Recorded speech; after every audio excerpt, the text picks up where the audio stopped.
সকাল সকাল রওনা হলাম সিলেটের পথে। শহরের কোলাহল পেরিয়ে এগিয়ে চলছি সবুজের টানে।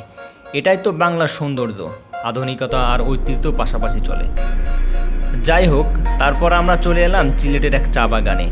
চারপাশে শুধু সবুজ আর সবুজ, মনে হচ্ছিল প্রকৃতি নিজ হাতে সাজিয়ে রেখেছে এই জায়গায়।